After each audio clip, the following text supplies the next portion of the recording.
24절에서 29절 말씀.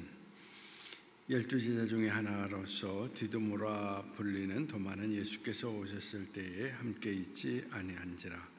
다른 제자들이 그에게 이르되 우리가 주를 보았노라 하니 도마가 이르되 내가 그의 손에 못 자국을 보며 내 손가락을 그 못 자국에 넣으며 내 손을 그 옆구리에 넣어보지 않고는 믿지 아니하겠노라 하니라. 여드레를 지나서 제자들이 다시 집 안에 있을 때에 도마도 함께 있고 문들이 닫혔는데 예수께서 오사 가운데 서서 이르시되 너희에게 평강이 있을지어다 하시고 도마에게 이르시되 내 손가락을 이리 내밀어 내 손을 보고 내 손을 내밀어 내 옆구리에 넣어보라. 그리하여 믿음 없는 자가 되지 말고 믿는 자가 되라. 도마가 대답하여 이르되 나의 주님이시여 나의 하나님이시니이다. 예수께서 이르시되 너는 나를 본거로 믿느냐? 보지 못하고 믿는 자들은 복되도다 하시니라. 자, 이제 오늘부터 2주간에 거쳐서 도마에 대한 이야기를 여러분하고 나누고자 합니다. 성경 가운데서 이제 이 도마의 내용을 찾아보면은 마태, 마가, 누가복음 속에서는 제자의 명단 속에 이 도마라고 하는 이름이 존재하고 있는 것을 발견하게 됩니다. 근데 사건이 없어요. 마태복음이나 마가복음이나 누가복음에는 도마에 대한 그 사건이 기록된 것이 아무것도 없습니다. 오직 요한복음 속에만 이 도마의 사건이 기록되어 있는 것을 찾아볼 수가 있다라는 것입니다. 여러분들이 이제 도마 이야기하면은 어떤 사람이라고 생각이 됩니까? 그렇죠. 우리는 누구나 다 의심 많은 도마라고 이야기를 합니다. 그래서 보편적으로 우리가 이제 생각을 해보면은 이 도마라는 인물에 대해서 그러므로 우리는 뭐냐면 부정적인 거나 소극적인 하나의 그 개념 속에서 그를 바라보는 시각이 많다라고 이야기를 드릴 수가 있습니다. 근데 좀 우리가 긍정적인 하나의 그 측면 속에서 이야기를 드린다면 도마는 어떤 사람이냐라고 이야기할 때에 의심 많다라고 표현하는 것보다는 질문이 많은 사람이다. 질문이 많은 사람이다. 무슨 이야기인지 아십니까? 알고 싶은, 그렇죠?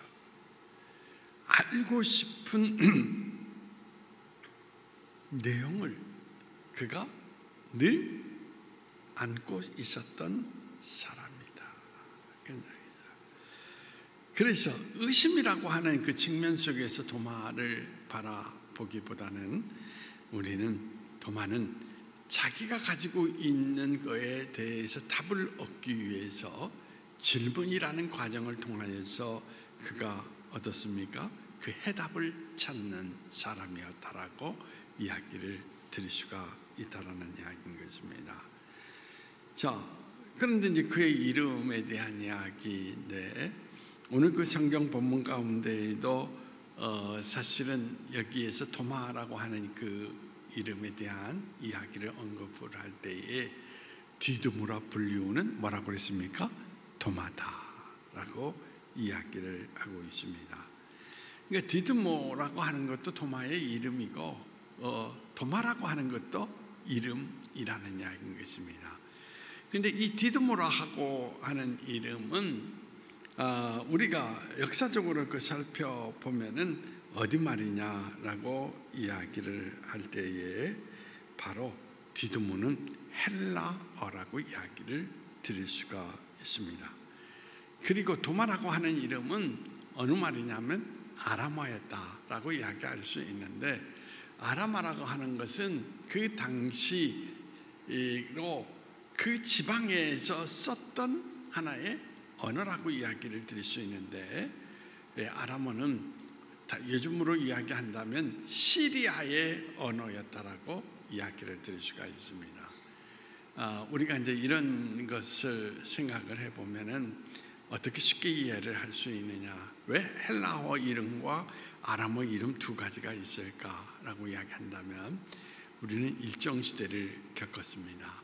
그래서 일정시대 때에 조선 이름이 있었고, 그 다음에 또 어떤 이름이 있었죠?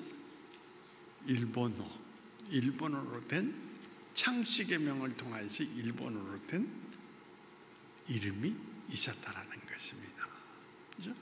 그래서 한 사람이 두 사람의 이름을 가지고 있었는데, 로마의 지배를 받고 있다가 보니까 헬라 문화가 그 지역의 모든 것을 이제 어떻습니까? 지배하는 그 관점 속에서, 그래서 헬라어의 이름이었던 디두모라고 하는 이름이 사용이 되었고, 그리고 원래부터 있었던 이름 아람어는 도마라고 이름을 가지고 있었던 것을 우리는 찾아볼 수가 있다는 것입니다.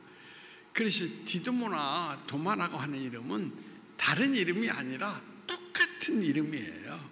그러니까 헬라어식 표기가 디두모고 아람어 표기가 도마일 뿐이지 똑같은 의미를 가지고 있다라고 이야기를 드릴 수가 있습니다. 그래서 도마라고 하는 이름의 뜻이 뭔지 아십니까?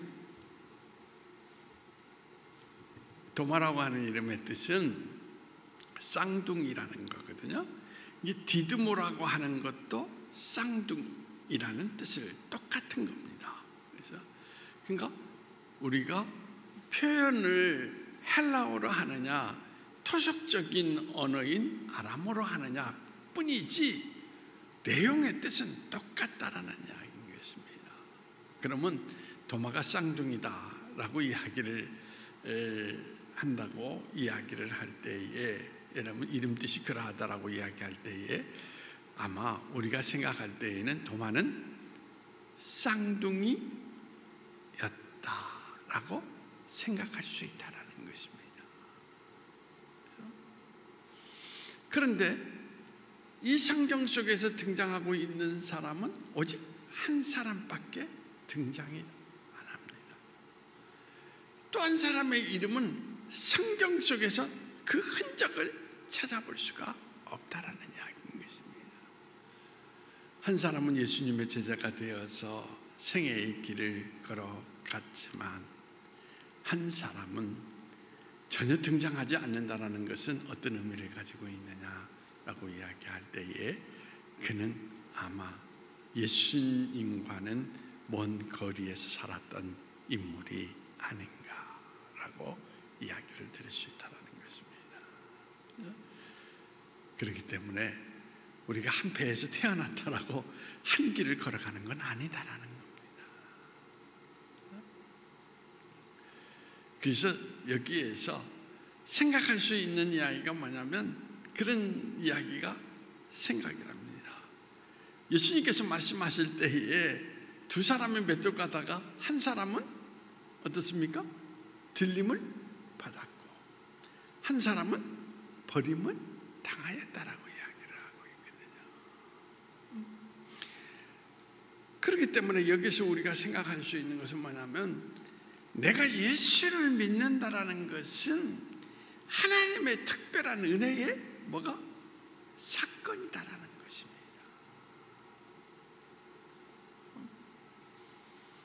같은 환경 속에서 자라는데 한 사람은 예수를 믿고 한 사람은 믿지 않는다라는 이야기 가운데 본다면, 성경 속에서 사도 바울이 우리에게 강조하는 것은 뭐냐면, 구원이라는 것은 하나님의 은혜로 주신 뭐라고 그랬습니까? 선물이다. 특별히 나에게. 그런 측면 속에서 내가 예수 믿는다라는 것은 참 놀라운 사건이요, 참 감격적인 사건인데, 여러분 어떻습니까? 그 감격이 있습니까? 없습니까? 없다라는 거예요.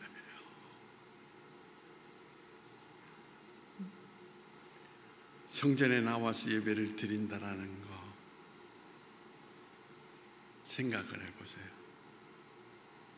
수많은 사람들 가운데 내가 하나님의 선택을 받고 부르심을 받아서 하나님의 이끌림 속에 예배한다라는 거, 얼마나 감격적인 겁니까? 근데 오늘 많은 신앙인들이 이런 의미를 잃어버렸다라는 것입니다. 내가 교회 오히려 나와 있다라는 것만으로도 당신은 나에게 뭐 해야 된다고 생각합니까? 감사해야 돼. 그렇죠?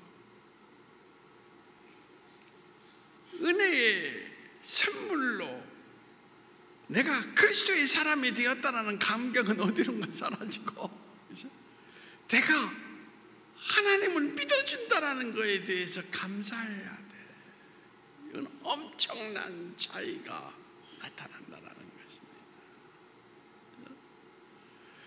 그래서 저는 사도 바울이 고린도전서 15장 10절에서 강조하는 말씀, 나의 나 된 것은 하나님의 은혜입니다. 그 은혜를 늘 기억하잖아요. 그렇죠? 그러면서 어떤 순간 속에서도 그 은혜에 대한 개념을 잊지 않고 늘 그것을 고백합니다. 은혜로 된 나 바울은, 또는 그리스도의 종 바울은 은혜로 된 말이라는 걸 꼭 쓰거든요.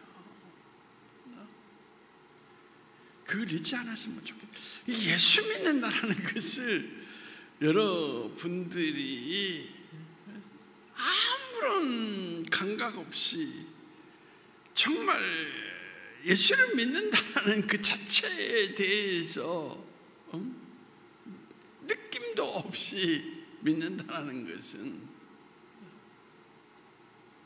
너무, 제가 바라볼 때에는 뭐냐, 이미 영혼의 세계가 무디어져 간다는 것입니다. 아무튼 쌍둥이 이야기를 통하여서 우리가 이야기를 드릴 수가 있습니다만, 여러분들이 오늘 하나님의 택하심을 받았다라는 것에 대한, 그래서 은혜로 하나님께서 나를 하나님의 자녀 삼아주시고, 그리고 뭐냐, 하나님의 전 앞에 세움을 허락하시는 하나님의 종으로 살아간다라는 이 감격, 이것이 꼭 여러분 인생 가운데 일어날 수 있는 하나의 영적 사건이 꼭 되기를 바랍니다. 그러면 우리가 뭐냐, 그는 어떤 사람인가라는 것에 대해서 이야기를 드릴 수가 있는데, 이 도마라고 하는 사람은 전형적으로 약간 비관적인 모습이 많은 사람으로서 우울증 기질이 강했던 인물이다라고 이야기를 드릴 수가 있습니다. 그러니까 우울증 기질이 많은 사람은 어떤 경향이 있느냐, 완벽한 걸 좋아해요. 딱딱 이 모든 것들이 정확하고 딱 맞아야지, 그렇지 않으면 절대 그것을 수용하지 못하는 그런 기질을 가지고 있다는 것입니다. 그러니까 대충이 없어요. 어떤 측면 속에서 장로님하고 성격이 좀 비슷하다고 그럴까. 온수기 하나를 설치하는 데에도 물방울 하나가 떨어져도 그걸 용납을 못하잖아요. 완벽해야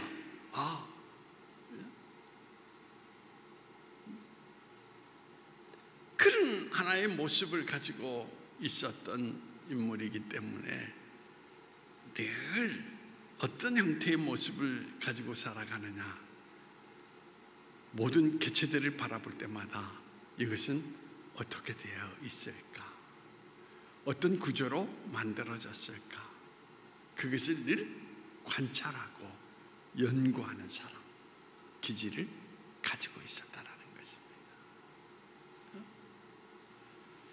그러니까 우울증 기질적인 사람은 제가 생각할 때에는 연구하는 방향 속에 살아간다면 참 대성할 수 있는 사람이다 라고 이야기를 드릴 수가 있다는 것입니다.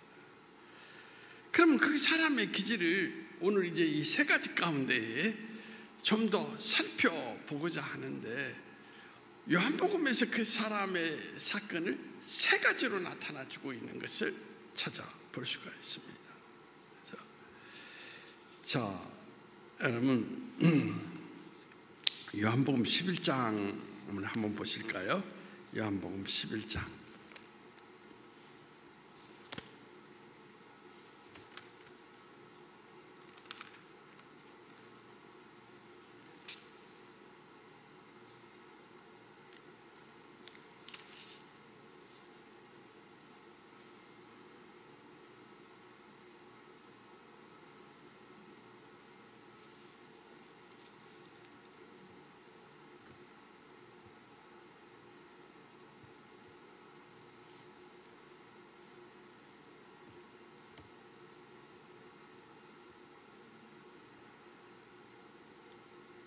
자, 여러분들이 11장 16절 말씀 한번 읽어보시도록 하겠습니다. 시작. 디두므로 하는 도마가 다른 제자들에게 말하되 우리도 주와 함께 죽으러 가자 하니라. 여러분, 이 11장 1절에서부터 16절까지의 내용의 이야기는 마르다와 마리아의 오라비인 누가 죽었습니까? 나사로가 죽은 사건이 기록되어 있습니다. 나사로가 죽자 그의 누이가 예수님께 찾아와서 어떻습니까? 우리 오빠가 죽게 되었습니다 라고 이야기하는데, 그 요청 속에서 빨리 와서 예수님께서 그를 죽음에서 건져달라고 이야기를 하였던 것입니다. 그런데 예수님이 빨리 가십니까? 안 가요. 오히려 예수님께서 하시는 말씀이 뭐냐? 하나님의 영광을 위하여 라는 말을 합니다. 그리고 죽은 것이 아니라 뭐라고 하고 있죠? 잠들었다.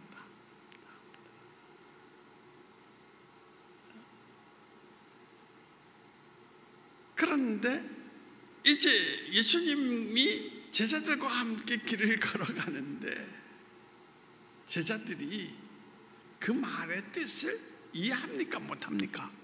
못합니다. 그래서 여기에서 이야기를 하는 것이 뭐냐? 제자들에게 나사로는 죽었다 라고 이야기를 합니다.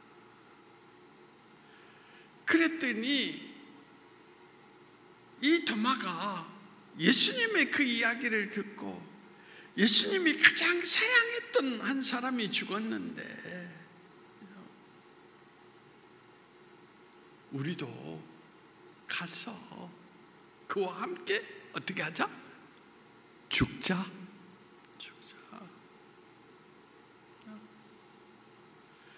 오늘 본문 속에서 그렇게 이야기하는 거예요. 16절에서 죽자. 여기에서 느낄 수 있는 하나의 이야기가 어떤 모습입니까? 두 가지를 이야기를 할 수가 있습니다. 그는 매우 신의를 중요하게 생각하는 사람이다.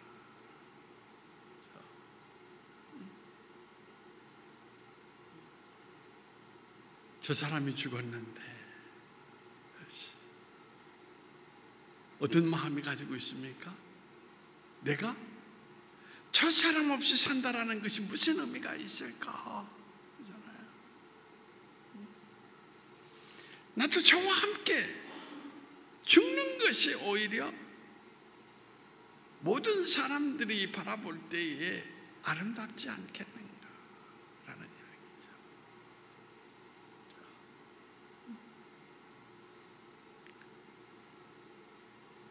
여러분도 그렇게 생각하십니까? 제가 죽으면 여러분도 와서 죽겠습니까?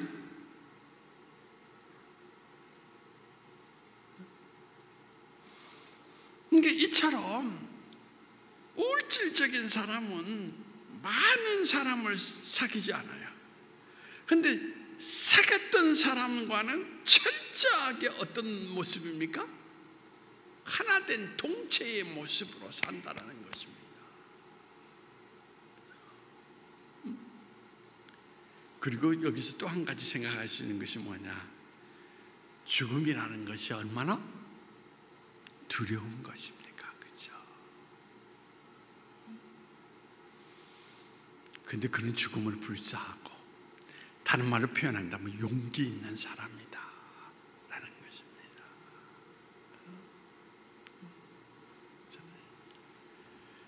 그렇기 때문에 이런 사람은 우리가 그의 모습을 살펴볼 때에 생각이 복잡한 사람이 아니에요.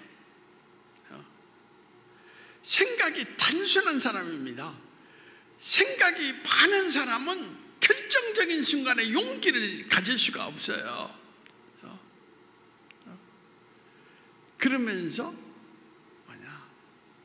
또 다른 것들을 연상하다 보니까 결국은 뜻을 이루지 못하는데, 단순한 사람은 뭐밖에 생각하지 않느냐?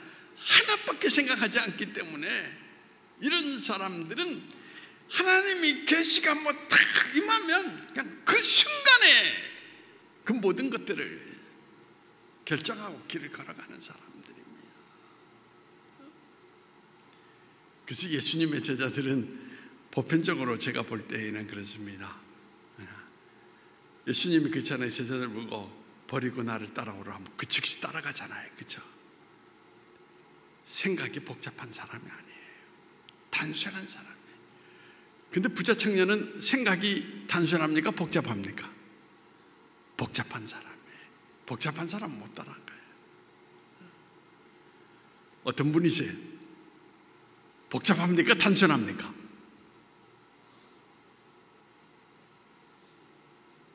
단순해?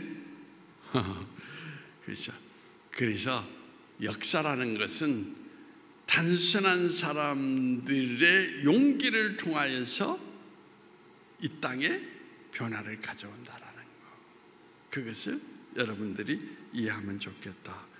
그 다음에 두 번째로 우리가 찾아볼 수 있는 길이 뭐냐? 그렇잖아요. 요한복음 14장 4절에서 5절 말씀 보시도록 하겠습니다.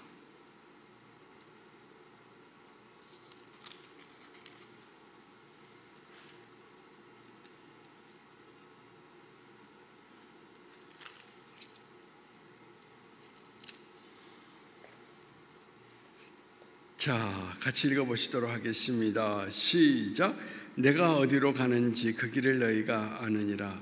도마가 이르되 주여, 주께서 어디로 가시는지 우리가 알지 못하거늘 그 길을 어찌 알겠사옵나이까. 자, 요한복음 14장은 이런 말로 시작하죠. 너희는 마음에 근심하지 말라. 하나님을 믿으니 나를 믿으라. 왜 이런 말씀을 하셨느냐? 13장 마지막 절 부분을 여러분들이 보시도록 하겠습니다. 36절에서 38절 말씀 같이 읽어보시도록 하겠습니다.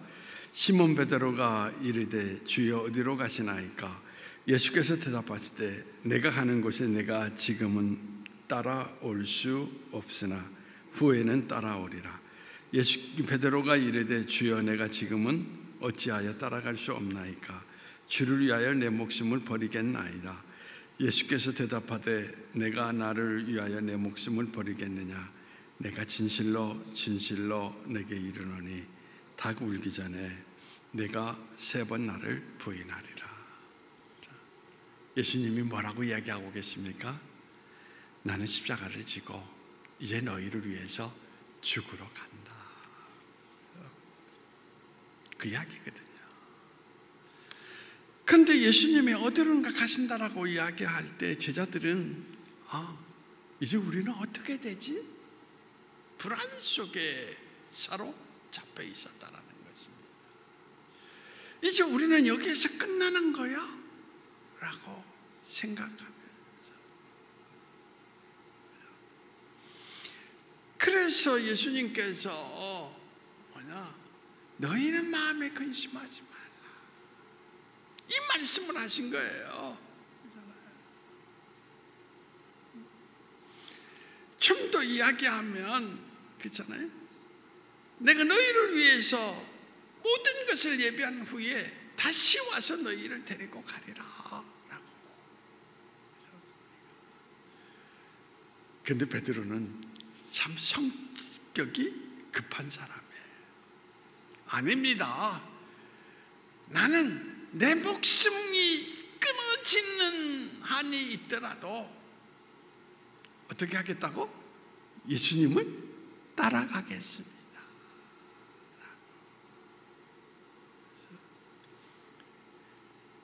그때 예수님께서 하시는 말씀이 딱 지적을 하는 거예요.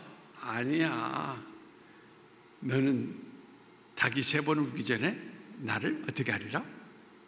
부인하리라.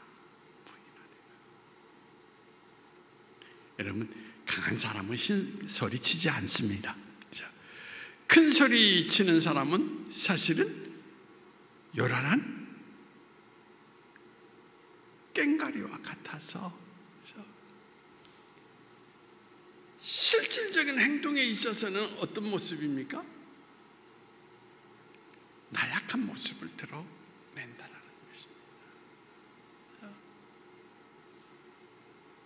그런데 도마가 예수님이 이야기를 하자 우리가 예수님의 길을 어떻게 알겠습니까? 그 이야기를 하는 거예요.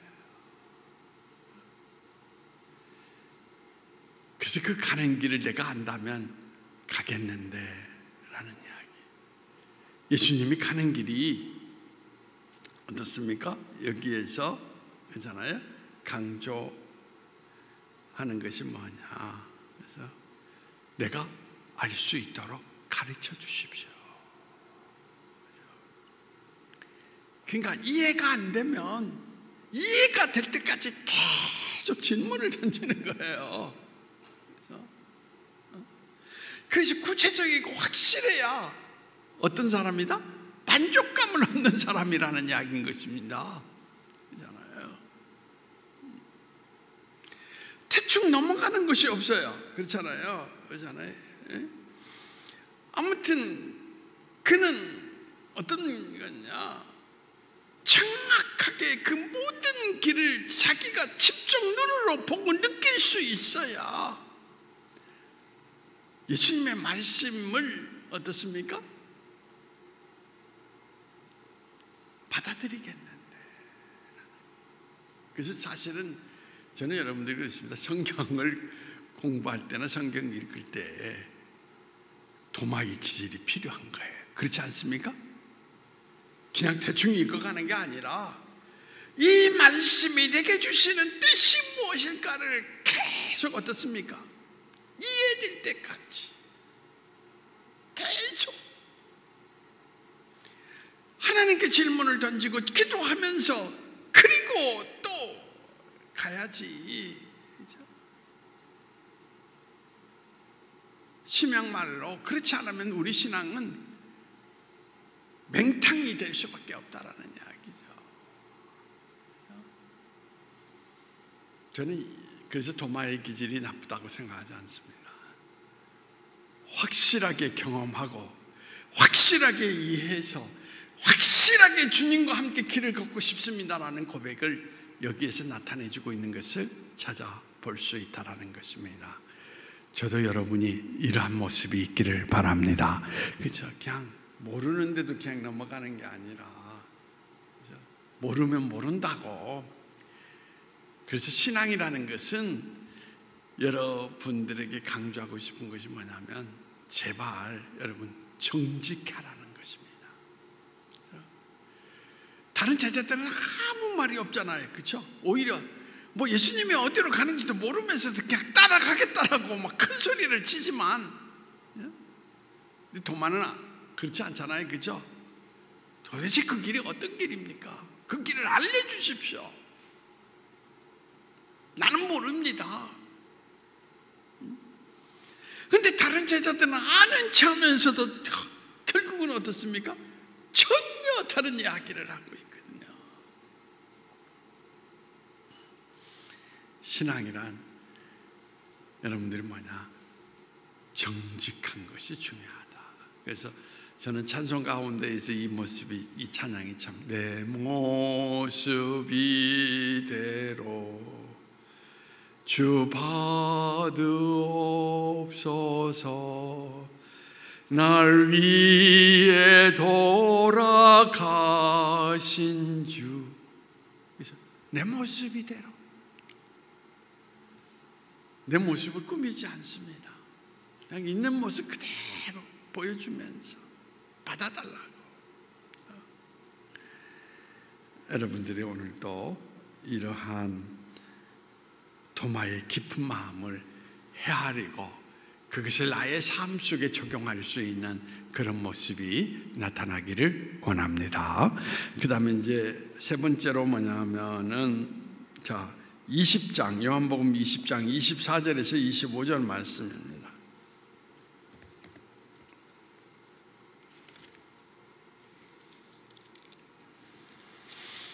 24절에서 25절 말씀 같이 읽어보시도록 하겠습니다.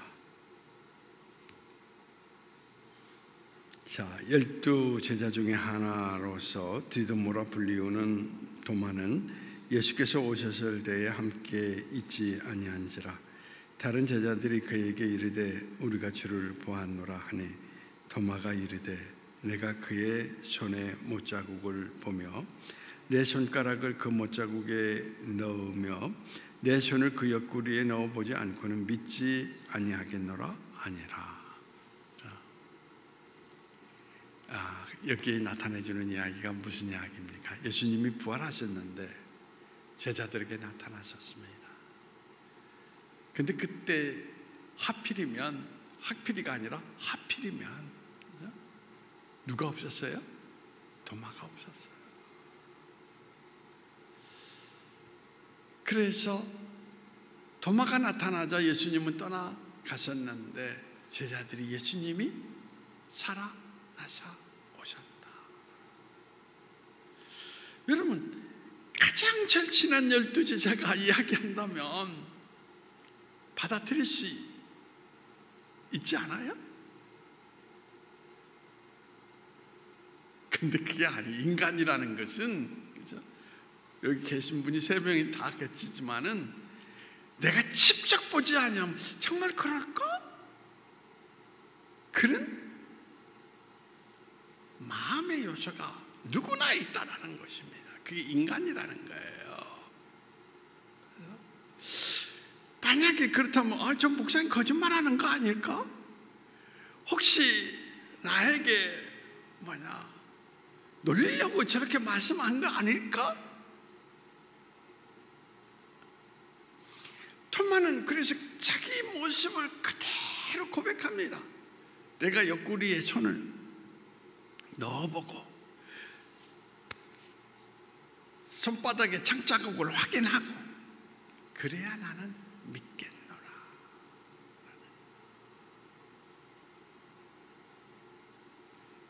그리고 나서 며칠 후에 예수님께서 도마에게 나타나셨습니다.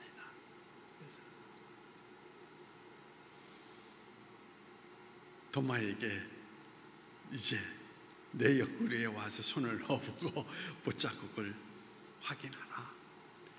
확인했습니까? 넣어봤습니까? 넣어보지 않았어요.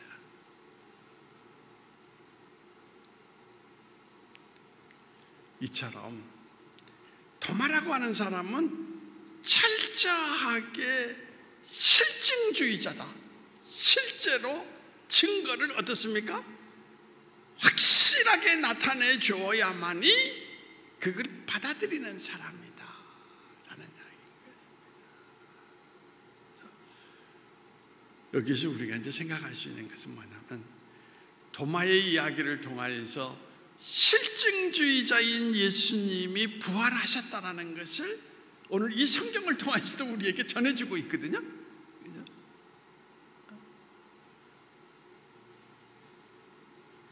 이처럼 도마는 어떤 사람이냐라고 이야기할 때에 철저한 사람이다라는 것입니다.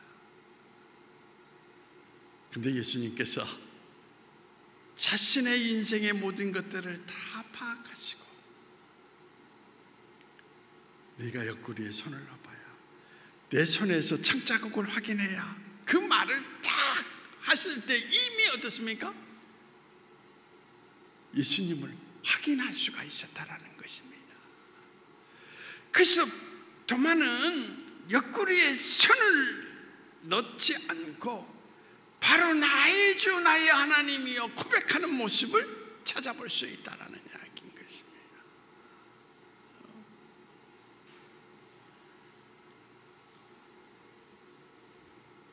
그래서 그는 어떻습니까? 이제 자기의 가졌던 모든 의문의 모든 것을 뛰어넘어서 확실한 그리스도의 그 제자로서 그의 생애의 그 삶을 살아갈 수 있게 되었다는 것을 우리에게 말해주고 있는 것입니다. 그래서 저는 오늘 이제 결론적으로 이야기한다면 신앙이라는 것도 의심이라고 표현하지 말고 질문을 가지라는 것입니다. 질문을 갖고 기도하고 질문을 갖고 성경을 읽고, 그렇죠? 질문 속에서 오늘 삶의 자리 가운데에서 예수님을 생각하고, 그래서 여러분 도마처럼 하나님에 대해서 확증할 수 있는 믿음을 갖고 살아가는 것, 그것이 우리에게 필요하다라고 하는 것을 말해주고 있다라는 것입니다. 그냥 무조건 개념 없이 믿습니다 그러지 말고 구체적으로 하나님이 나의 하나님인 것을 고백할 수 있는 분명한 체험을 갖고 살아야 진정한 그리스도인으로서 인생 삶을 살아갈 수 있지 않겠습니까? 근데 뭐 이런데도 저런데도 이것도 아니고 저것도 아니고, 그래서 요한계시록에서 그런 사람은 하나님께서 어떻게 하겠다? 토해버리겠다라고 하잖아요. 도마가 가지고 있었던 그 자세, 여러분의 자세가 되어서 확실한 그리스도의 사람으로 여러분 인생을 세워나갈 수 있는 믿음의 모습이 여러분 가운데 나타나기를 원합니다. 자, 기도하시겠습니다. 도마의 모습으로 살아갈 수 있도록 저에게 은혜를 베풀어 주시어서 오늘 우리의 그 신앙의 자리 가운데 하나님을 향한 끊임없는 질문 속에서 답을 얻고 이제 확실한 그리스도인으로서 하나님과 더불어 인생길을 걷는 우리 모두가 될 수 있도록 주님께서 우리를 인도해 주시기를 원하오며 나사렛 예수님의 이름으로 기도하옵나이다. 아멘. 자, 289장 찬송을 부르시겠습니다.